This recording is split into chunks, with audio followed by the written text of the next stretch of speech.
Hey guys, it's Zay, and today we're going to be doing a second part of the Pyraminx diamond video.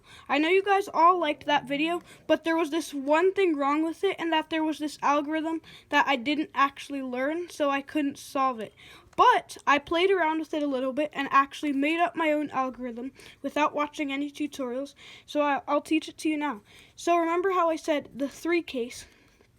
Like, if there's 3 and this one is there, you just do that regular algorithm. Well, if there's 4, I know I just left you guys hanging. So I'm going to show you a new algorithm for this 4 case. So what you're going to do is, doesn't matter where you start, it'll end up with the same thing. So you do a sledgehammer, down, down, up, up. You turn it anyway.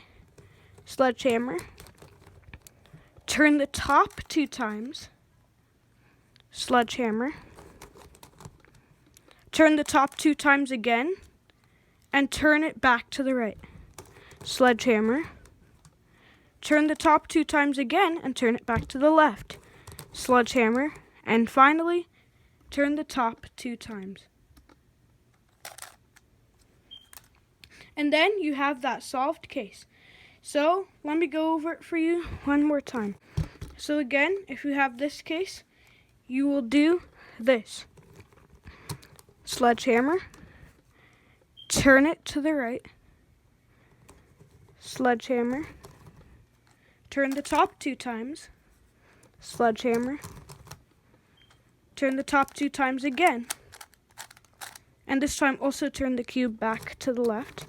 Sledgehammer, turn the top 2 times again, and turn the cube back to the right. Sledgehammer, and finally turn the top 2 times.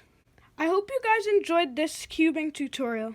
Pyraminx Diamond is a pretty fun cube to solve, and now you'll be able to solve it the whole way without having to re-scramble it, and hope you won't get that 4 case.